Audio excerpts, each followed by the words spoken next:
The little girl was 3 years old, and she was walking toward the parking lot, and nobody saw her except him, not the mother. She was 2 aisles over reaching for something on the top shelf. The specific trusting inattention of a parent who knew her child was right there a moment ago and hadn't yet registered the silence that meant she wasn't anymore. Not the cashiers, not the other shoppers, not the woman on her phone by the bread section, or the man comparing prices on 2 boxes of cereal. Nobody. Except the security guard by the entrance, who had been standing in that same spot for 6 years, and knew every sound this store made, and knew that the sound a 3-year-old made walking alone toward automatic doors that opened onto a parking lot was a sound that required moving toward it now. He moved. 47 seconds. The mother turned around on second 48. The space beside her cart was empty. She opened her mouth. She didn't have to use it. He was already walking back with her daughter's hand in his. He said something to the little girl. Nobody heard what. The little girl looked up at him the way children looked at people who had been calm when they needed calm, with the specific, uncomplicated trust of someone too young to know what almost happened. He crouched down. He brought her to her mother. He went back to his post. The whole thing was on camera.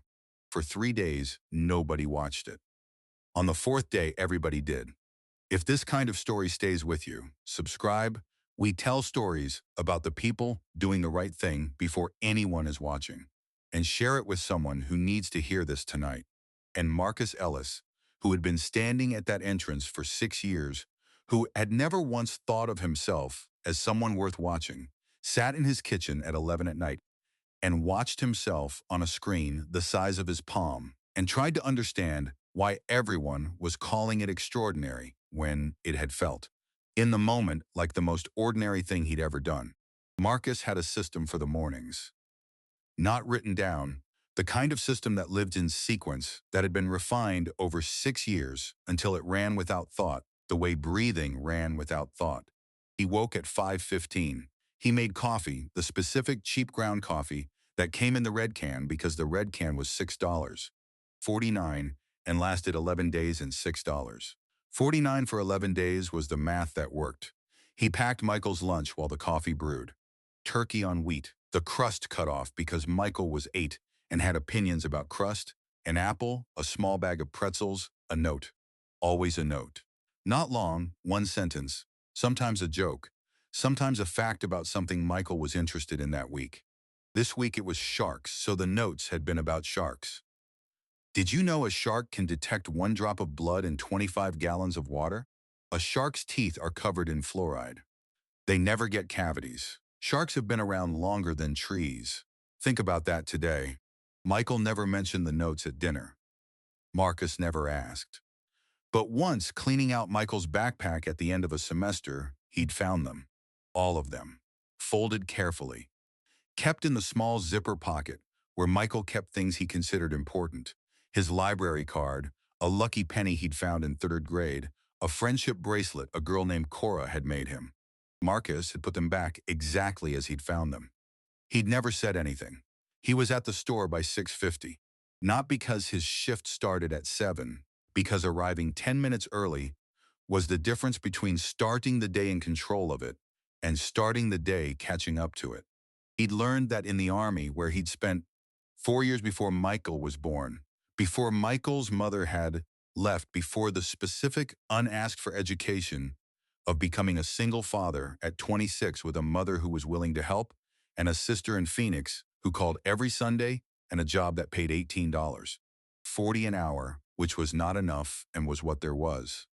He knew the store the way you knew a place you'd spent 6 years in, not just the layout, the rhythms.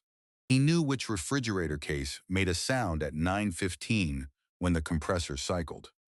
He knew the specific quality of light on the produce aisle at 7 in the morning before the fluorescents fully warmed up.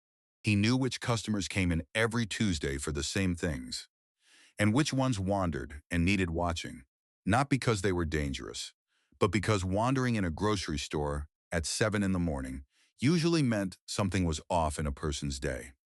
And off days occasionally became incidents. He knew the sounds. That was the thing nobody understood about the job from the outside. It was fundamentally about sound, about learning the acoustic signature of a place so thoroughly that deviation registered before you'd consciously processed what was different. The sound of a 3-year-old walking alone toward automatic doors was a deviation. Not loud. The opposite, a small pair of feet unhurried, moving in a direction that small feet didn't usually move without larger feet beside them. He'd heard it before he'd seen her. The job paid $18, 40 an hour. He'd looked up what security guards made nationally when he'd been offered the position 6 years ago, $15. 80 median, $18. 40 was above median. Above median was what you took when you had a 5-year-old and a mother with a bad knee and a sister in Phoenix who called every Sunday but couldn't wire money every month. He'd taken it. Not because it was what he'd planned. He'd planned on using the GI Bill for school, criminal justice, maybe, or something in logistics, something that used the organizational part of his brain that the Army had developed and that felt underutilized in the jobs he'd had in the 2 years between discharge and Michael's birth. The plan had been revised, not abandoned.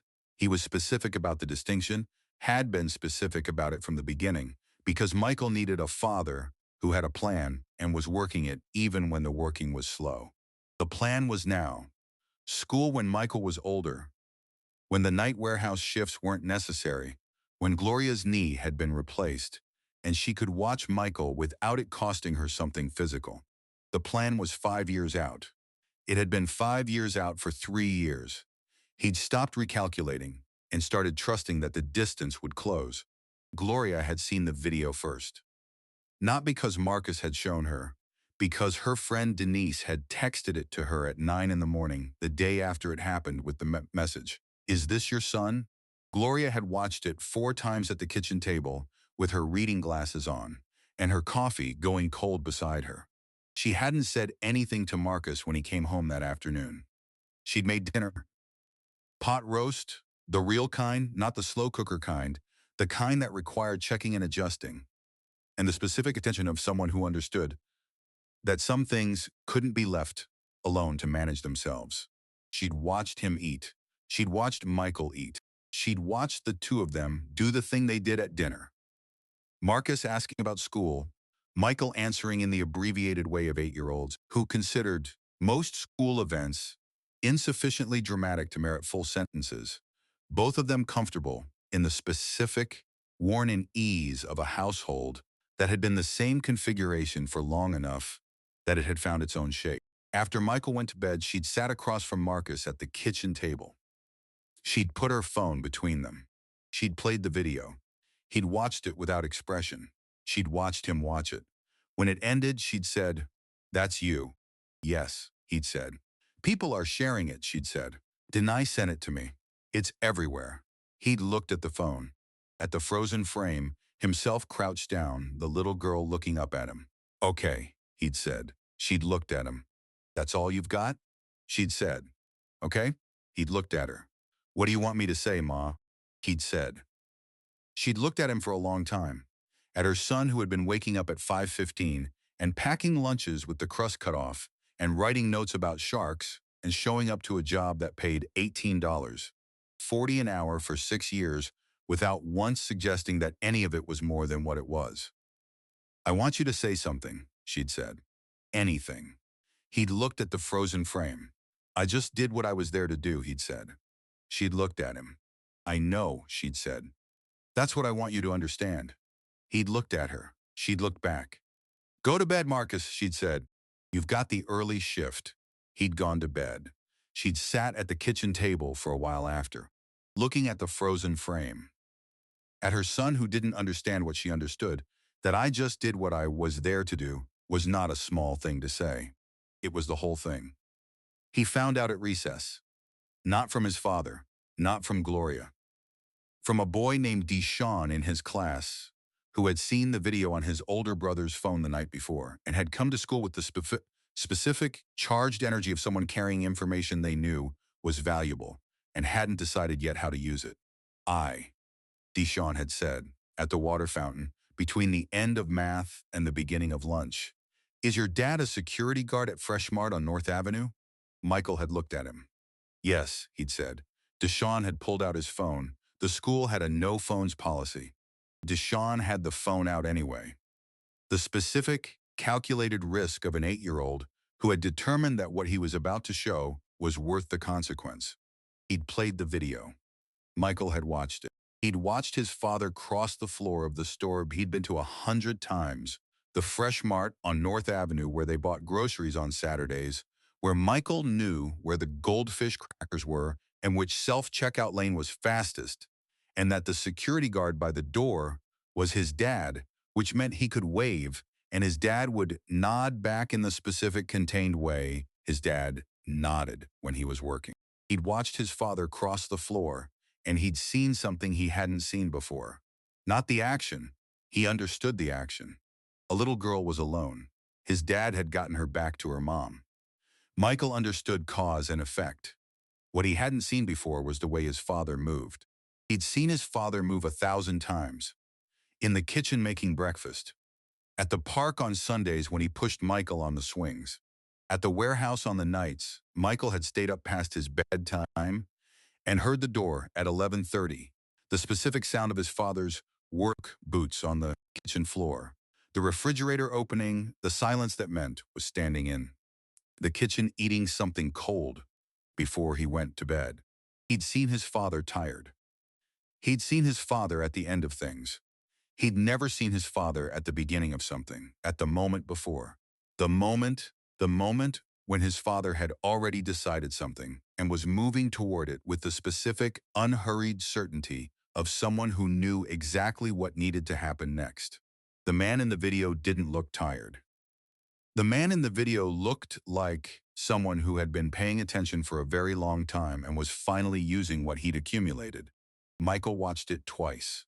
Deshaun watched Michael watch it. "That's your dad," Deshaun said. "Yes," Michael said. "He's famous," Deshaun said. Michael looked at the screen. At the frozen frame, his father crouched down, the little girl looking up. "No," Michael said. "He's on the internet," Deshaun said. "That's famous." "That's not famous," Michael said. That's just him." Deshaun looked at him. "What do you mean?" he said. Michael looked at the video, at his father, at the man he saw every morning at 5:15 making coffee in the kitchen, at the man who packed his lunch with the crust cut off and left notes about sharks, at the man who came home at 3:15 and asked about school and listened to the abbreviated answers of an 8-year-old who didn't always have the words for what had happened that day, but who knew his father was listening. Even when Michael wasn't saying much, he'd always known his father was paying attention. He hadn't known what his father's attention looked like from the outside. Now he did. "Never mind," Michael said. He gave Deshaun the phone back. He went to lunch. He ate his turkey sandwich, crust off, and he thought about what he'd seen, and he didn't say anything to anyone for the rest of the school day. He said something at dinner. Not immediately. Dinner started the way dinner always started. Marcus, asking about school. Michael answering in the way he answered, the worn in rhythm of a table that had been the same configuration for as long as Michael could remember. Gloria had made pot roast again. Michael had noticed that. 2 nights in a row. Gloria only made pot roast twice in a row when something had happened that required the kind of food that took all day to make. He filed that. He ate, he waited, he said. "Yeah," Marcus said. "I saw the video," Michael said. The table was quiet. Gloria put her fork down. Marcus looked at his son. "Deshaun showed me," Michael said. "At school, on his brother's phone." "Okay," Marcus said. "Why didn't you tell me?" Michael said. Marcus looked at him. "Tell you what?" he said. "About the girl," Michael said. "About what happened." Marcus looked at his plate. "It wasn't a big thing," he said. Michael looked at him. "It was a big thing," he said. Not with accusation. With the specific, clear-eyed certainty of an 8-year-old who had spent all day thinking about something and had arrived at a conclusion he was confident in. "Mike," Marcus started. "She was walking toward the parking lot, Dad," Michael said. "She was 3. You saw her before her mom did." He paused. "You saw her before anybody did." Marcus looked at his son. At 8 years old, making the case with the focused precision of someone who had rehearsed this and wanted to get it right. I did my job, Marcus said. I know, Michael said. That's what I want to ask you about. Marcus looked at him. What? Marcus said. Michael looked at his plate. He looked up. Do you like it? He said. Your job. Marcus was quiet. Not the quiet of someone who didn't have an answer. The quiet of someone who had an answer they hadn't been asked for before and needed a moment to locate it. Yes, he said. I do. Even though, Michael started. Even though what? Marcus said. Michael looked at his plate. Even though nobody notices. Usually. The table was quiet. Gloria was looking at her pot roast. Marcus looked at his son. At 8 years old, who had been paying attention in a way Marcus hadn't known he was paying attention. The same way Marcus had been paying attention at Freshmart. The same way Michael had been keeping the notes in the zipper pocket. People don't need to notice for it to matter, Marcus said. Michael looked at him. I know, he said, but does it matter to you that they don't notice? Marcus was quiet. Honest quiet. The kind that came before an honest answer. Sometimes, he said. Yeah, sometimes it does, Michael nodded. Like that was the right answer. Like, he'd been waiting for his father to say something true rather than something reassuring. Okay, Michael said. He picked up his fork. He kept eating. Marcus looked at Gloria. Gloria was looking at her plate, but she was almost smiling. The specific, private smile of someone who had been waiting for a conversation to happen and had just watched it happen in a way she hadn't predicted. Marcus looked at his son. At 8 years old, who had filed everything and said nothing all day, and had waited until the right moment at the right table to ask the right question. Michael, he said. Yeah, Michael said. The notes, Marcus said. The ones I put in your lunch. Michael looked at him. Yeah, he said. You kept them, Marcus said. Michael was very still. You went in my backpack, he said. By accident, Marcus said. End of last semester. Cleaning it out. Michael looked at his plate. His ears had gone slightly red. The specific involuntary color of someone who has been seen doing something private. They were good notes, Michael said. Marcus looked at his son. Yeah, he said. They were. The table was quiet. The good quiet. The kind that happened when two people had said the thing that needed saying and both of them knew it, and neither of them needed to say anything else. Gloria picked up her fork. Eat your pot roast, she said. Both of you. They ate. She'd been asleep when it happened. Not because she didn't care. Because she'd worked the night shift at Johns Hopkins and had gotten home at 7:15 in the morning and had put Zoe down for a nap and had fallen asleep on the couch with her scrubs still on and her shoes still on, and the specific, immediate unconsciousness of someone whose body had simply stopped negotiating. She'd slept until 2. Zoe had been with her neighbor, Mrs. Okafor, who watched her on Tuesday mornings when Sandra's shift ran late, had been with Mrs.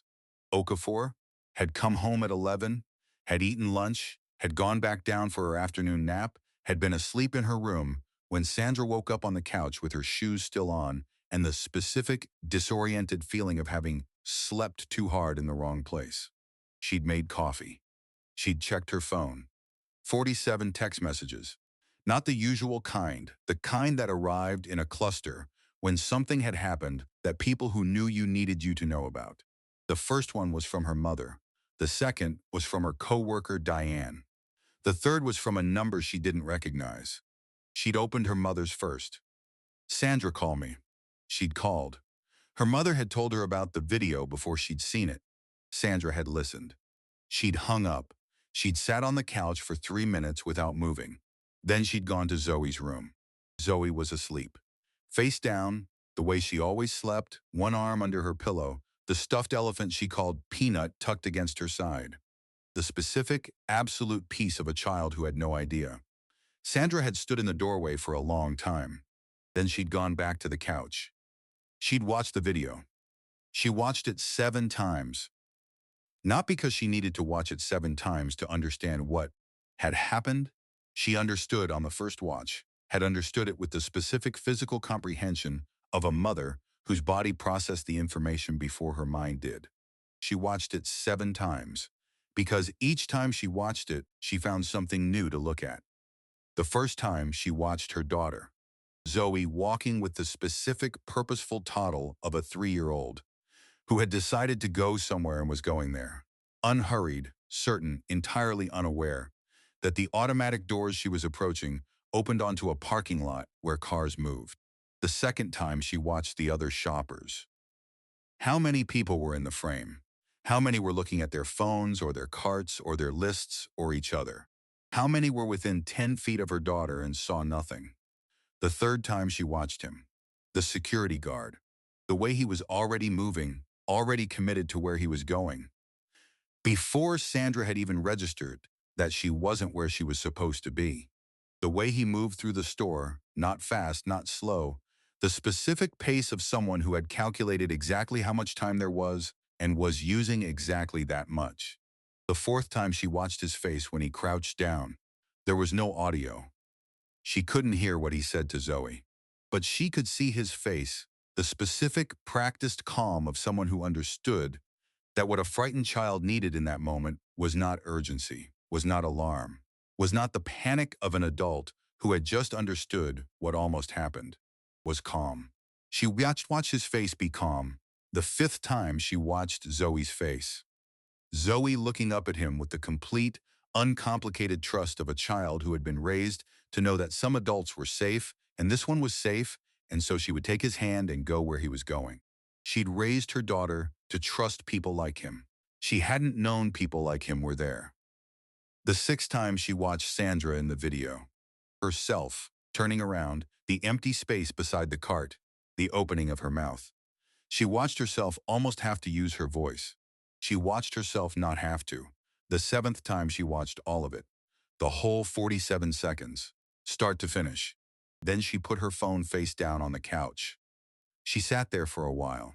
She thought about night shifts and 12-hour days and the specific arithmetic of a single mother's life, what had to be managed and what had to be let go, and the constant low-grade calculation of which risks were acceptable and which weren't. She'd made 1,000 calculations. She'd gotten one wrong. For 4 minutes. In a grocery store on a Tuesday morning. And a man she'd never met, a man she'd walked past every Saturday for 2 years without seeing his face, had been paying enough attention for both of them. She went to the store on Thursday. Not during the day, after.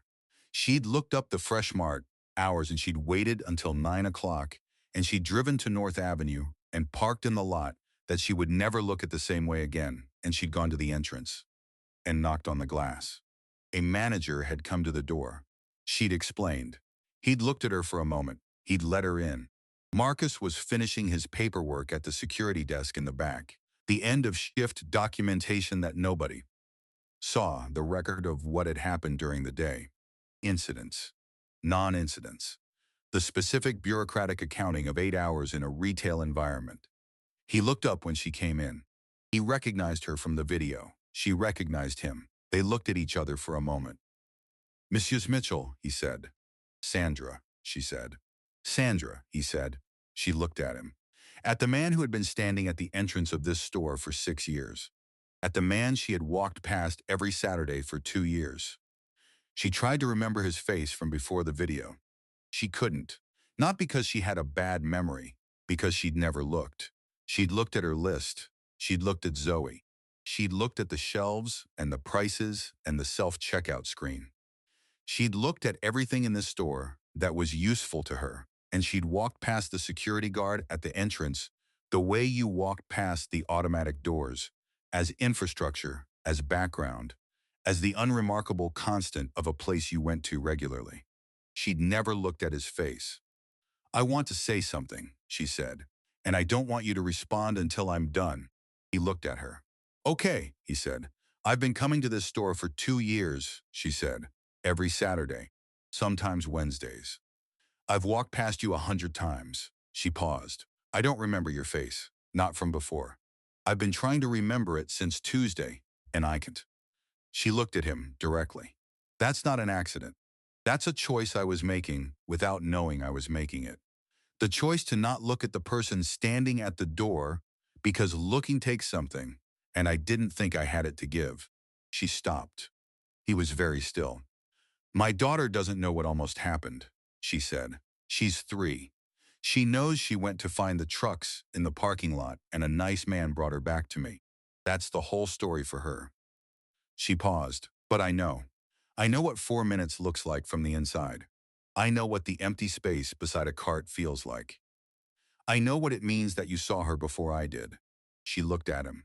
And I need you to know that I know. Not as a thank you. As I need you to know that someone sees what you did. Not the video. The 6 years. The paying attention when nobody was watching. I see it. I'm telling you I see it, so you know it was seen. She stopped. The store was quiet around them. The specific closed store quiet of a place between its versions of itself. He looked at her. She looked back. Okay, she said. You can respond. He was quiet for a moment. Not from absence of words. From the specific, careful consideration of someone receiving something they hadn't been given before and wanted to receive correctly. Thank you, he said, for coming. Thank you, she said, for staying. He looked at her. For staying? He said. At this job, she said. 6 years. At this door. She paused. You could have left. People leave jobs like this all the time. The pay isn't. She stopped. You stayed. And because you stayed, you were there. And because you were there, my daughter is home asleep right now with her elephant. He looked at the desk. At the end of shift paperwork. At the specific bureaucratic accounting of 8 hours that would go into a file that nobody would read. Her name is Peanut, Sandra said. He looked at her. The elephant, she said. Zoe named it Peanut. She's had it since she was 1. She almost smiled. I thought you should know. He looked at her. Something shifted in his face. Not sentiment recognition. The specific expression of someone receiving a detail that made something real in a way it hadn't been before. Peanut, he said. Peanut, she said. She picked up her bag. She went to the door. She stopped. She turned around. What's your name? She said. Your actual name, not from the video. Marcus, he said. Marcus Ellis. She looked at him. Marcus Ellis, she said. I'm going to remember that. She went out. He stood at the desk. He looked at the door. At the parking lot beyond it. At the specific ordinary night outside. He picked up his pen. He finished the paperwork. He watched it at 6:14 in the morning. Not in his office, in his kitchen, standing at the counter with his coffee going cold, his phone propped against the sugar bowl because his hands were doing the specific automatic thing they did every morning, making his son's breakfast. Eli was 6. He liked his eggs scrambled, not too dry, with the specific, precise amount of cheese that David had learned through trial and error was exactly 1.5 slices of American cheese melted in, not on top.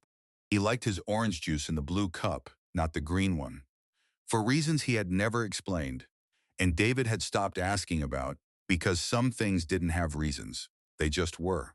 David was making Eli's eggs when his chief of staff sent the video. The message said, "You're going to want to see this before the press does."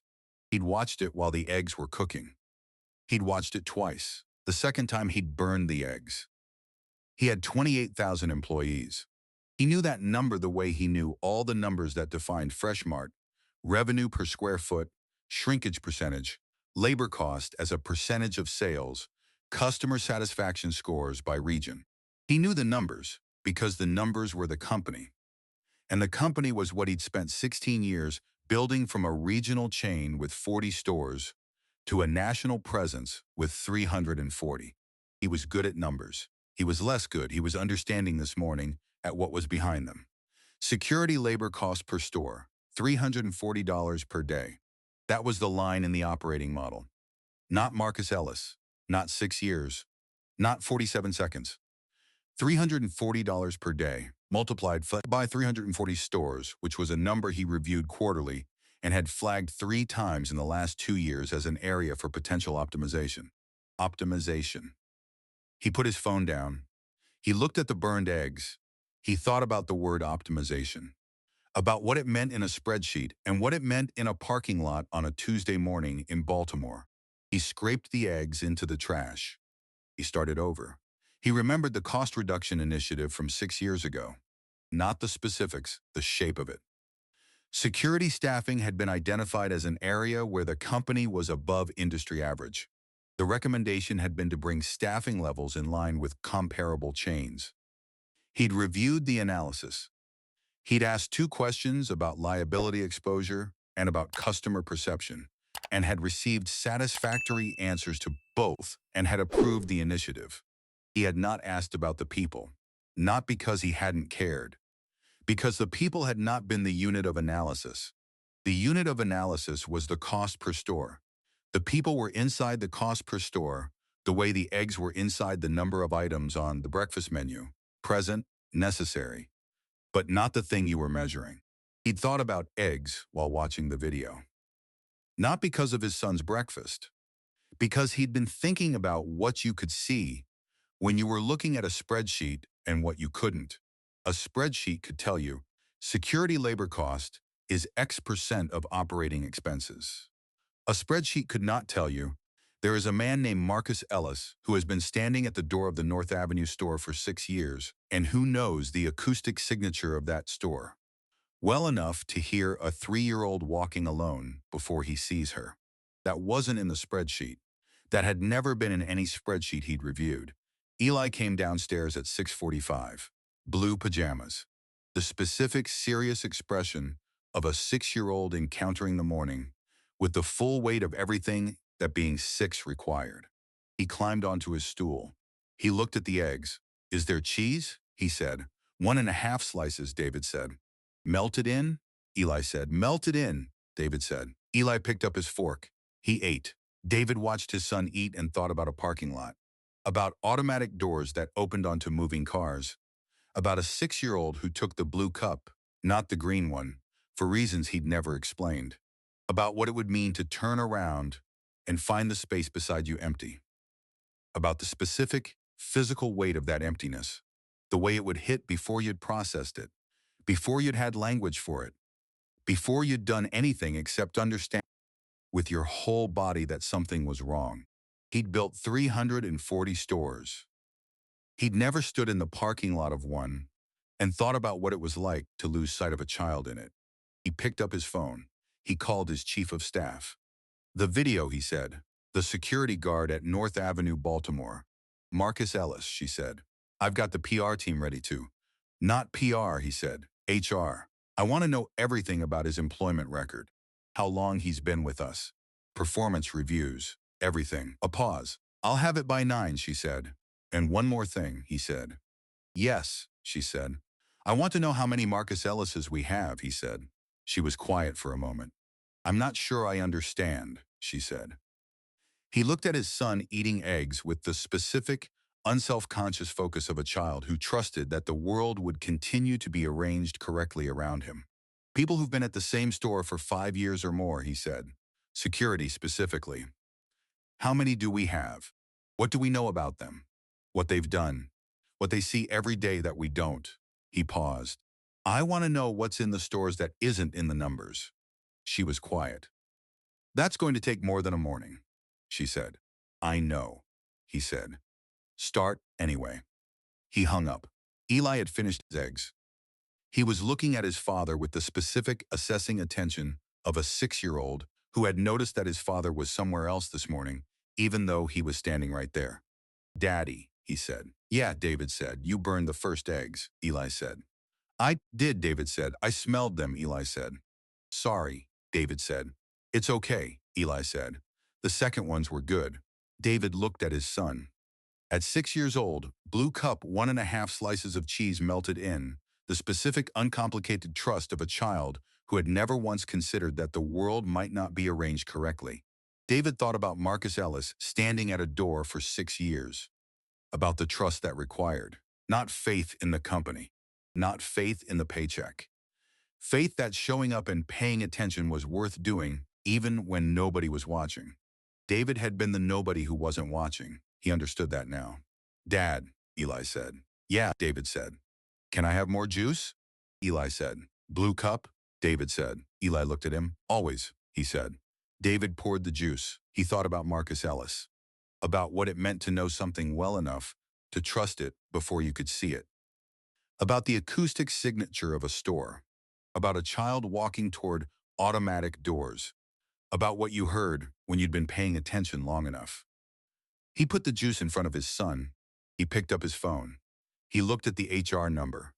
He thought about 28,000 people in 340 stores, about how many of them he'd never seen, about how many of them were seeing things he wasn't. He thought about what it cost to not know, not in dollars, in 47 seconds, in a parking lot, in a child named Zoe who had a stuffed elephant named Peanut and who was home right now because someone had been paying attention. He dialed. The HR report arrived at 9:17. David was in his office by then, the 43rd floor of the Fresh Mart headquarters building in Charlotte. The corner office with the view of the city that he'd occupied for 11 years and had stopped seeing at some point in the first three, the way you stopped seeing things that were always there. His chief of staff, Angela, put the report on his desk. Not emailed, printed. 41 pages. He looked at the pages. "There's more coming," Angela said. "The 5-year tenure analysis is still being compiled. We're looking at about—" "Sit down," he said. She looked at him. She sat. He looked at the report. At the top page, Marcus Anthony Ellis. Employee ID 472291. Hire date, March 14, 2018. Store, Fresh Mart North Avenue, Baltimore, MD. Position, Loss Prevention Associate, Grade 3. Current hourly rate, $18.40. Performance reviews, 6 annual reviews, rated meets expectations in 5, exceeds expectations in 1, 2021. He read it twice. Grade 3, he said. "Yes," Angela said. "He's been here 6 years," he said. "Yes," she said. "Grade 3 is entry level," he said. She was quiet. "The grade scale goes to 7, he said. "Yes," she said. "He's been here 6 years and he's at grade 3, he said.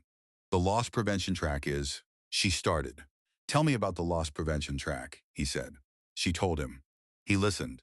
The loss prevention track topped out at grade 5 in standard stores, grade 6 in high-volume locations. Grade 7 was regional supervisor, a position that required a 4-year degree or equivalent certification and involved overseeing multiple stores. Marcus had a 2-year associate degree in criminal justice. The equivalent certification pathway to grade 7 required additional coursework and a supervisor recommendation. In 6 years, nobody had recommended him for the pathway. Not because of performance, his reviews were clean, one exceeding expectations. Because the pathway required someone to look up from the day-to-day and see a person's trajectory rather than their current function. Nobody had looked up. "How much would grade 7 pay?" David said. "Regional supervisor," Angela said. $58 to $72 annually, depending on region. David looked at the report. At $18.40 an hour. At 40 hours a week, 50 weeks a year. $36,800. He'd been paying a man who could hear a 3-year-old walking toward a parking lot $36,800 a year. He looked at the ceiling. He thought about the cost reduction initiative from 6 years ago, about the analysis that had identified security staffing as above industry average. He thought about who had almost been cut in that initiative. "Pull the 2018 cost reduction files," he said. "Security staffing, specifically. I want to see the list of positions that were flagged for elimination." Angela looked at him. "That's 6 years ago," she said. "I know," he said. She left. He looked at the report. At 6 years of showing up. At one exceeding expectations in 2021 that nobody had followed up on. At a grade 3 that had stayed grade 3 because nobody had looked up long enough to see that it shouldn't still be grade 3. The 2018 files arrived at 10:40. He read through them. The analysis was thorough. It had been done by a consulting firm he'd used several times. People who were good at finding efficiency in operational structures. They'd identified 47 security positions across 18 stores that were redundant or above standard coverage ratios. He found North Avenue, Baltimore on page 12. One position flagged for elimination. Employee ID 447291, Marcus Ellis. He'd been 3 weeks into the job. David looked at the flagged line. At the employee ID that was the same employee ID on the top of the HR report on his desk. He thought about March 2018. About a man 3 weeks into a new job with a 5-year-old at home and a mother with a bad knee.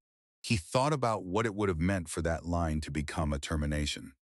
about the specific cascading arithmetic of a single income removed, the rent, the childcare, the plan that was already 5 years out, getting further away. He thought about a Tuesday morning in November 2024, about 47 seconds, about Zoe, about Peanut. He picked up the phone. He called the store manager at North Avenue. James Whitfield answered on the second ring. Mr. Kim, he said, the specific careful register of someone who had been expecting a call from corporate but not from the CEO directly. James, David said. I've been reading Marcus Ellis's file. Yes, sir, James said. He's been at grade 3 for 6 years, David said. A pause. Yes, sir, James said. Why? David said. James was quiet. Not from evasion, from the specific honest consideration of someone being asked a question they'd been avoiding asking themselves. The pathway requires a supervisor recommendation, James said. I should have done it. I kept meaning to. It kept getting, he stopped. Getting what? David said. Getting pushed, James said.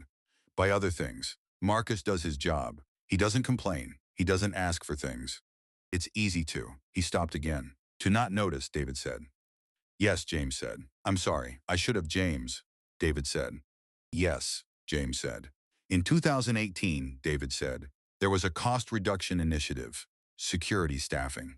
Marcus was on the list of positions flagged for elimination. Silence. I didn't know that, James said. You wrote an email, David said, to your regional manager, arguing against the elimination. You said, I'm reading it now. You said, this employee is 3 weeks in and already demonstrates the kind of situational awareness that takes most people 2 years to develop. Eliminating this position would be a short-term, saving with long-term costs we can't calculate yet. James was very quiet. I don't remember writing that, David said. I mean, I remember the initiative. I don't remember the individual objections. I wrote it, James said. I remember now. I almost didn't. I thought nobody would listen. Someone listened, David said. The position wasn't eliminated. James was quiet. I didn't know that either, he said. You saved his job, David said, 6 years ago. And then neither of us thought about him again. The line was quiet, the specific weighted quiet of two people with the same truth from different ends of it. James, David said. Yes, James said. I'm coming to Baltimore, David said, Thursday. I want to see the store. I want to meet Marcus. He paused. Not for the camera. Before the camera, just I want to see what I've been not seeing. James was quiet. Yes, sir, he said. And James, David said. Yes, he said. Write the recommendation, David said. The pathway to grade 6. Do it today, grade 6, James said. He's been grade 3 for 6 years, David said. Grade 6 is where he should have been 2 years ago. Start there. Yes, sir, James said. David hung up. He looked at the 41 pages. At employee ID 447-2291. At the flagged line from 2018, and the email that had kept the line from becoming a termination, and the 6 years that had followed in which neither the email nor the person it was about had been thought of again. He thought about what James had said. I thought nobody would listen. He thought about Marcus saying, I just did what I was there to do.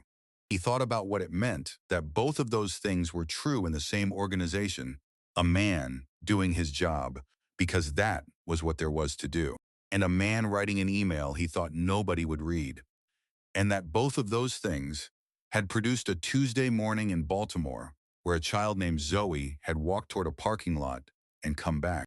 He thought about 28,000 people, about how many of them were Marcus, about how many of them were James, writing emails they thought nobody would read, doing things they thought nobody would notice, filling in the gap between the company as it was designed and the company as it actually functioned. About how many of them he'd never seen. He opened his laptop. He started writing. Not a memo, not a press release. A question. At the top of a blank document he typed, what do we have in our stores that isn't in our numbers? And what does it cost us every day that we don't know? He looked at it. He thought about Eli and the blue cup.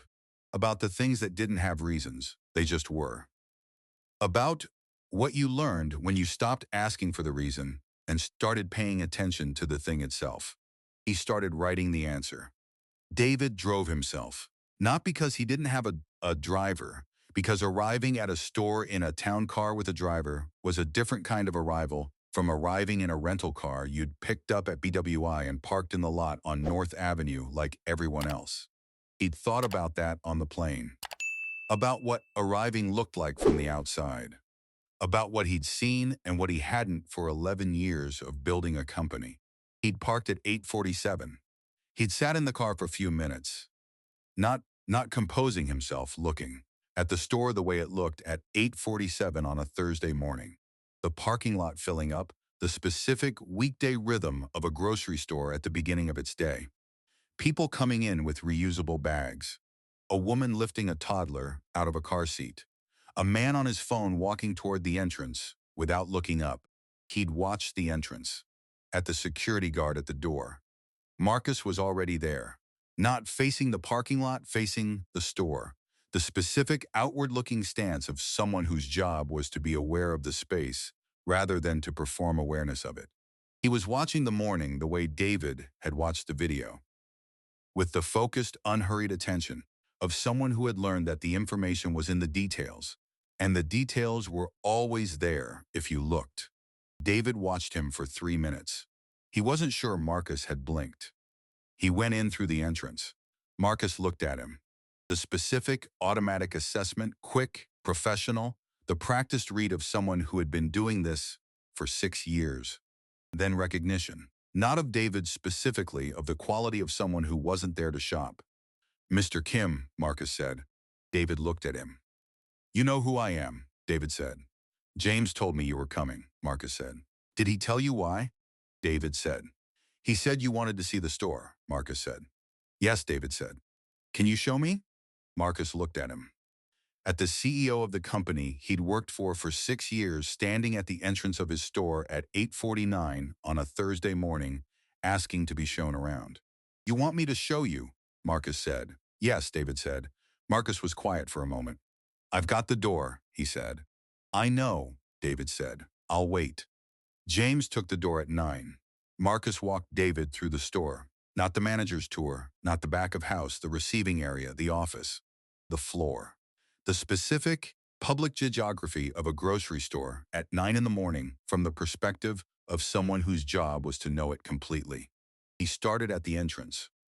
The automatic doors, Marcus said. They've got a 3-second delay before they open fully. I've been asking facilities to adjust it for 2 years. An adult walks through fine. A child at toddler height walks into the door sometimes before it's fully open. He paused. I've filed 3 maintenance requests. They're in the system.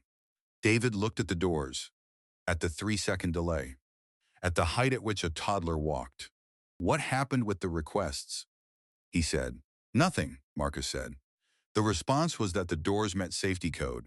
Meeting code and being safe aren't always the same thing, David said. No, Marcus said. They're not. He moved to the produce section.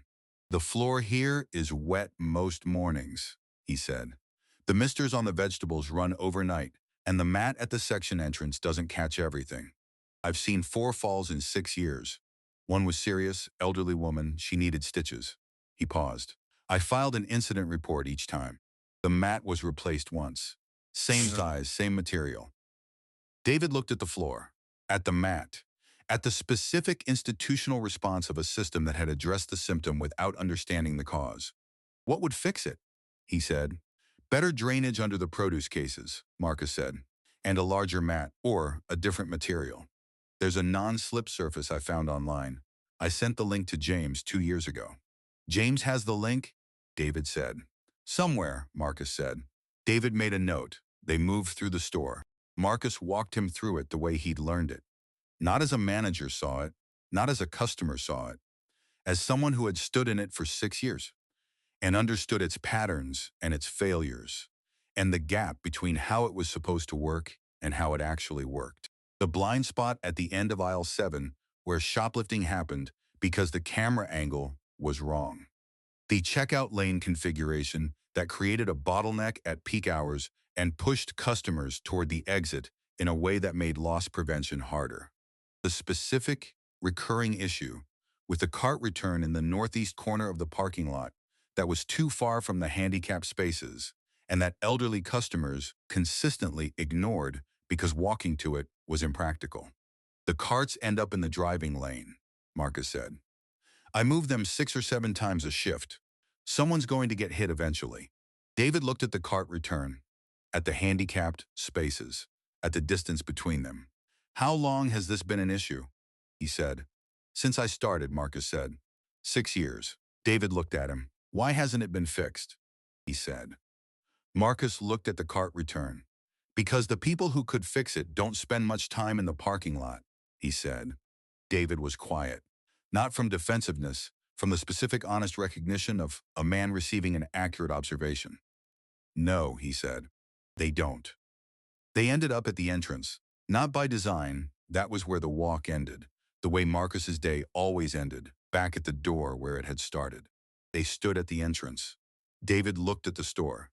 At 9:43 on a Thursday morning, full now, the specific organized chaos of a grocery store at peak weekday hours. Families, workers on breaks, elderly people moving carefully with their carts. The ambient noise of a place that existed to serve people and was doing that imperfectly and continuously. Marcus, David said. Yes, Marcus said. The 3 maintenance requests, David said. The link James has, the cart return, the floor and produce. He paused. How much of what you just showed me is in any report I've ever read? Marcus looked at him. None of it, he said. Why not? David said. Because the reports ask about incidents, Marcus said. Things that happened. They don't ask about things that are about to happen. They don't ask what I see every day that hasn't become a number yet. David looked at the store. What would it look like, he said, if someone asked? Marcus was quiet. Like this, he said. What we just did. A walk, David said. A walk, Marcus said, with someone who was actually listening. David looked at the entrance. At the automatic doors with the 3-second delay. At the store he'd built from a spreadsheet 43 floors up in Charlotte. I have 340 stores, he said. I know, Marcus said. I've never done this in any of them, David said. Marcus looked at him. Not with judgment, with the specific, even attention he gave everything. I know, he said. David looked at the store, at the people moving through it, at the specific, unremarkable Tuesday morning neatness of a place that was full of things he hadn't known about until a man who had been standing at its door for 6 years had walked him through them. The walk, David said. What you just showed me, would you be willing to write it down? Everything. The doors, the floor, the cameras, the cart return. Everything you've seen in 6 years that hasn't made it into a report. Marcus looked at him. Why? He said. Because I want to know what's in the other 339 stores, David said. And I need to understand what I'm asking for before I ask for it. And the only way I can understand it is from someone who knows what it actually looks like. Marcus was quiet. He looked at the store. At the floor he knew. At the cameras he'd identified. At the doors with the 3-second delay and the cart return in the wrong place, and the produce section that was wet every morning. At 6 years of paying attention to things that nobody had asked him about. I'll write it down, he said. Thank you, David said. He held out his hand. Marcus looked at it. He shook it. Mr. Kim, he said. David, David said. Marcus looked at him. The doors. The 3-second delay. I'll have facilities out by Monday, David said. The toddler height, Marcus said. Not just the safety code. Not just the safety code, David said. Marcus nodded. Like that was what he needed to hear. Because it was. He went back to the door. David stood at the entrance for a moment. He looked at the store. At the specific, ordinary morning of a place that had been running for 6 years, with things in it that nobody upstairs had known about. He thought about 28,000 people, about what they were seeing every day, about what it would take to actually ask. He went back to his car. He had work to do, not the same work as yesterday, different work, the kind that started with a walk. Marcus wrote it on a Saturday, not because Saturday was the day David had asked for it. David hadn't given a deadline. Because Saturday was Michael's day with Gloria.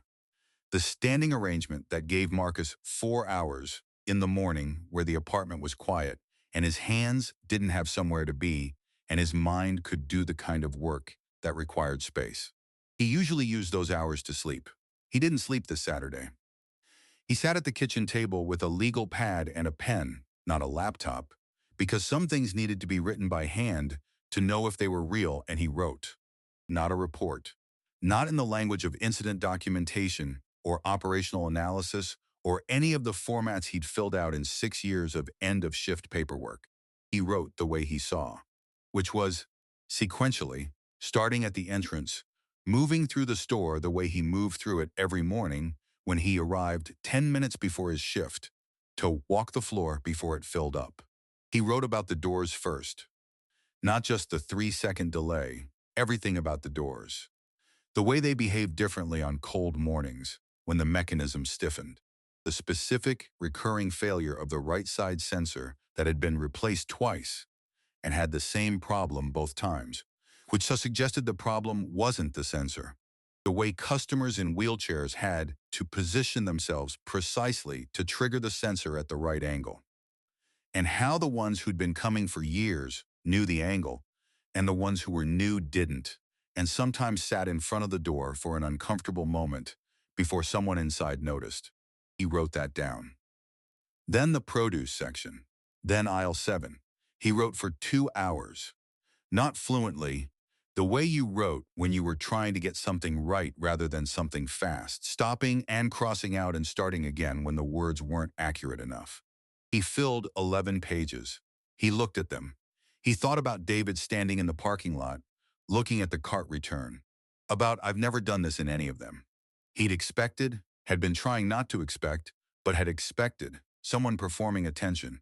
The specific, managed interest of a corporate visit. The kind where someone asked good questions and nodded at the answers and went back to Charlotte, and nothing changed except maybe a memo somewhere. David hadn't performed attention. He'd paid it. There was a difference. Marcus had been paying attention for 6 years, and he knew the difference. He looked at the 11 pages. He added a 12th. Not about the store, about the question David had asked at the end. What would it look like if someone asked? He wrote, it would look like what we did on Thursday. Not a survey, not a form. Someone coming to where the work happens and asking the person doing the work to show them what they see. Not what went wrong, what they see every day. The difference between those two things is the difference between knowing what broke and knowing what's about to. The people who know what's about to break are in the stores. They're at the doors and on the floors and in the parking lots. They're the ones who've been there long enough to know what normal sounds like. When something doesn't sound normal, they notice. They've been noticing for years. The problem isn't that they don't see it. The problem is that nobody's asked them what they see. He looked at what he'd written. He thought about whether it was too much, whether a CEO wanted philosophy from a grade 3 security guard. He left it in. Because David had asked what it would look like. And that was what it would look like. He sent it on Sunday. Not to David directly, to Angela, who had given him her contact information on Thursday and had said, send it here, I'll make sure he gets it. He'd attached the 11 pages and the 12th. He'd written a short message. Here's what I see. Some of it specific to North Avenue. Some of it I think is probably true in other stores too. I don't know which parts are useful. I'll leave that to you. He'd sent it. He'd made coffee. He'd sat at the kitchen table in the specific quiet Saturday morning of an apartment where a child was somewhere else and thought about what he'd done. He'd written down 6 years of paying attention and sent it to the CEO of the company that paid him $18, $40 an hour. He didn't know what would happen. He'd done it because David had asked, and because the asking had been real. David called on Monday. Not Angela, David. Marcus was at work, seeing a 7 to 3. He was at the entrance when his phone buzzed, the specific work hours buzz he normally let go to voicemail. He looked at the number. He stepped away from the door for 30 seconds. I read it, David said. Okay, Marcus said. All 12 pages, David said. Okay, Marcus said. The last page, David said. What you wrote about what it would look like if someone asked. Yes, Marcus said. I want to use it, David said. Not as a quote, as a framework, for what we're building. Marcus was quiet. "What are you building?" he said. "I don't have a name for it yet," David said. "But the shape of it is this. Every store, once a quarter, someone from outside the store comes in and does what we did on Thursday. Walks the floor with the person who knows it best. Asks what they see, writes it down, sends it somewhere it actually gets read." Marcus looked at the entrance, at the door with the 3-second delay, at the morning moving through the store. "Who does the walk?" he said. "That's what I'm trying to figure out," David said. "I don't want it to be managers. Managers have the same blind spots as executives. They're looking at what went wrong, not what's about to." He paused. "I want it to be people like James, who wrote the email in 2018. People who are close enough to the work to see it, but far enough from the day-to-day of a specific store to ask the question that the person inside it has stopped asking." Marcus thought about James. About an email written in 2018 that James hadn't remembered writing. About how James had almost not written it because he'd thought nobody would listen. "James would be good at that," Marcus said. "Yes," David said, "he would. Will you tell him that?" Marcus looked at the store. "Tell him yourself," Marcus said. "He needs to hear it from you."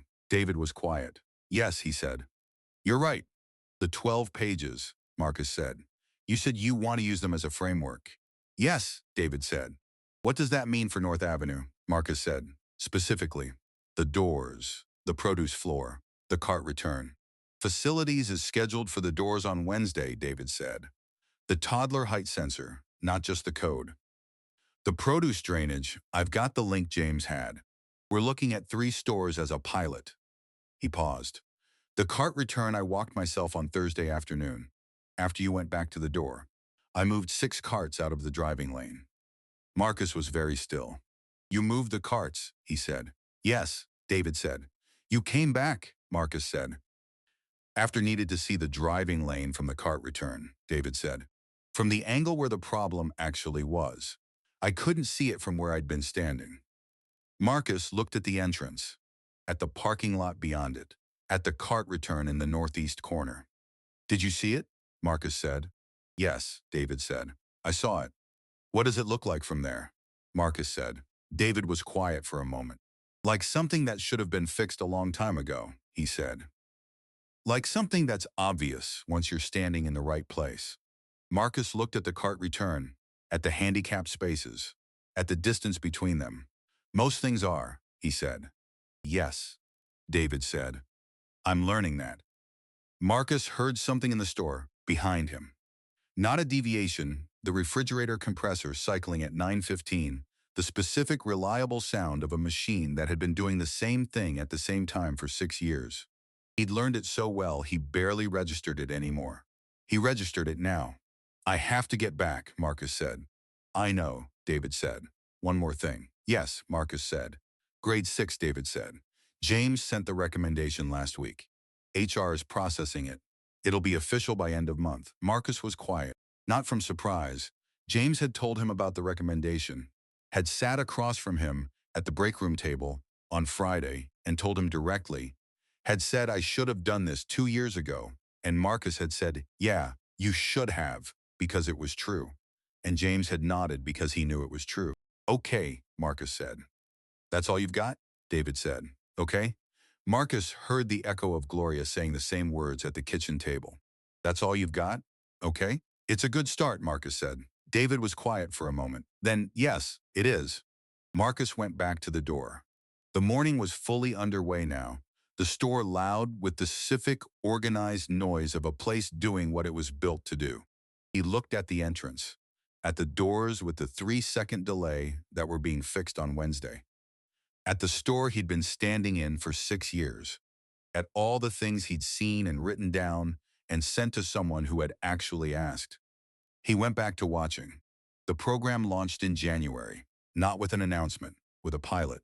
3 stores, Baltimore North Avenue, a location in Atlanta, 1 in Columbus. 6 weeks. 1 walk per store per month.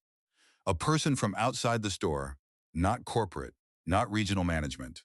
Someone from a neighboring store who knew the work, but not this specific floor, walking with the person who knew it best. David had wanted to call it something. Angela had talked him out of it. If you name it, she'd said, it becomes a program. Programs get managed. They get reported on. They get optimized. She'd paused. Right now, it's just someone asking someone else what they see. Keep it that way as long as you can. He'd kept it that way. No name, no rollout deck. No metrics for the first 6 weeks. Just walks. James did the Atlanta walk. Not because David had assigned him, because David had called James the week after the conversation with Marcus and had said, Marcus thinks you'd be good at this. I think so too. Will you go? James had said yes before David finished the sentence. He'd driven to Atlanta on a Tuesday. He'd walked the store with the security supervisor there, a woman named Patricia who had been at that location for 9 years and who had, in 9 years, submitted 14 maintenance requests, received responses to 4, and stopped submitting the other 10 because the response rate had taught her that submitting was effort that produced nothing. She'd shown James the 10. He'd written them down. He'd sent them to facilities that afternoon. 8 of the 10 had been resolved within 3 weeks. Patricia had called James when the 8th one was done. I want to know something, she said. Ask, James said. Why now? She said. I've been submitting these for years. James thought about Marcus, about an email he'd written in 2018 that he'd almost not written because he'd thought nobody would listen, about what it meant that someone had listened and he hadn't known. Someone asked the right question, James said, and the right person heard it. Patricia was quiet. That's not a system, she said. That's luck. Yes, James said. We're trying to make it less luck. The Columbus walk produced something different. The security guard there, a man named Andre, 22 months in, newer than Marcus by 4 years, had shown the walkers something nobody had thought to look for, a pattern. Specifically, the same 2 customers, every Thursday between 10 and 11, who walked the store in a specific sequence that Andre had been tracking for 6 months because the sequence didn't match shopping behavior. It matched something else. He'd been documenting it in a personal notebook. Not a company notebook, his own, because he hadn't known who to tell and hadn't wanted to tell the wrong person and have it go nowhere like the other things he'd noticed had gone nowhere. The walker had read the notebook, had taken photos of the relevant pages, had sent them to loss prevention. Loss prevention had acted within 48 hours. Andre had been right. He'd been right for 6 months and hadn't known who to tell. David read the Columbus report on a Friday afternoon. He read it twice. Then he called Marcus. Columbus, he said, did you hear? James told me, Marcus said. The notebook, David said. He'd been keeping it for 6 months. I know, Marcus said. In his own notebook, David said. Because he didn't know who to tell. I know, Marcus said. Does that sound familiar? David said. Marcus was quiet. Yes, he said. How many notebooks are there? David said. Across 340 stores. How many people have been writing things down in their own notebooks because they didn't know who to tell? Marcus looked at the entrance, at the doors that had been fixed on Wednesday. The sensor was at toddler height now. He'd watched a 2-year-old walk through without hesitation on Thursday morning. The child's mother hadn't noticed. Marcus had. A lot, Marcus said. Probably a lot. Yes, David said. That's what I think too. He paused. I want to expand the pilot, he said. All 340 stores, 1 walk per quarter. And I want to build something, not a program, not a system, just a place where people can send what they see. Something simple. Something that actually gets read. Who reads it? Marcus said. That's what I'm trying to figure out, David said. It can't be someone who's going to turn it into a metric. It has to be someone who understands what they're reading. He paused. I want it to be you. Marcus was quiet. Me, he said. You wrote 12 pages, David said. And the 12th page was the most useful thing I've read in 11 years of running this company. You understand what the floor looks like. You know the difference between what went wrong and what's about to. I need someone who can read what comes in and know which is which. He paused. I'm not asking you to leave Baltimore. I'm not asking you to move to Charlotte. I'm asking if you want to do this work. From here. For more than $18.40 an hour. Marcus looked at the entrance. At the store he'd been standing in for 6 years. At the door that was fixed. at the morning moving through it. He thought about Michael's question at the dinner table. Do you like it? Your job. He'd said yes, he'd meant it. He thought about what yes meant now. What does the job look like? He said. Honestly, David said, I don't know yet. I know what it needs to do. I know you're the right person to do it. The rest we figure out together. Marcus was quiet. The store was doing its morning around him. The specific, ordinary noise of a place that existed to serve people. He thought about 6 years. About what 6 years of paying attention looked like from the inside. The specific, accumulated knowledge of a place. The acoustic signature of it. The gap between how it was supposed to work and how it actually worked. He thought about 28,000 people. About Andre's notebook. About Patricia's 14 maintenance requests. About all the things that hadn't made it into numbers yet. About what it would mean to be the person they sent them to. The notes, Marcus said. The ones I write for Michael's lunch. David was quiet. What about them? He said. I write one a day, Marcus said. Every day. He doesn't mention them. I don't ask. He paused. End of last semester I found out he'd kept all of them, folded up in his backpack. Yes, David said. The reason I kept writing them, Marcus said, wasn't because I knew he was keeping them. It was because it was the right thing to do that day. Whether or not anyone was keeping track. David was quiet. Yes, he said. That's the job, Marcus said. Whatever you're asking me to do, that's what it needs to be. Not because someone's watching. Because it's right. David looked at the window of his office in Charlotte. At the city outside. At the specific continuous motion of a place that didn't stop. Yes, he said, that's the job. Then I'll do it, Marcus said. He went back to the door. 1 more hour on his shift. He'd tell Michael tonight, not the title or the money or what any of it meant professionally. He'd tell him what the job was and let Michael decide if it sounded like his dad. The doors were fixed on a Wednesday. Marcus noticed on Thursday morning. Not because someone told him, because he watched a 2-year-old walk through without hesitation at 7:43 and understood, in the specific quiet way he understood things, that the sensor was at the right height now. The child's mother didn't notice. He did. He told Michael that night. Not about the promotion. Not about David or the program or the 340 stores. About the doors. There was a sensor, he said, at the entrance. It wasn't at the right height for small kids. I filed 3 requests to fix it. It took a while, but they fixed it. Michael ate his pot roast. How long did it take? He said. 2 years, Marcus said. Michael considered this. That's a long time, he said. Yes, Marcus said. But you kept asking, Michael said. Yes, Marcus said. Michael looked at his plate. Okay, he said. He kept eating. Gloria looked at Marcus across the table. Marcus looked back. Neither of them said anything. They didn't need to. The next morning, Marcus was at the door at 6:50. 10 minutes before his shift. Same as always. He stood at the entrance and looked at the store the way he looked at it every morning. Not at what was there, at what the morning was going to ask of it. The refrigerator case. The produce floor. The cart return he'd been trying to get moved for 2 years and was now on the facility schedule for March. He looked at the doors. At the sensor at the right height. At the specific ordinary morning arriving through them. He went to work. Subscribe if you're new. Share this with someone who needs to hear it.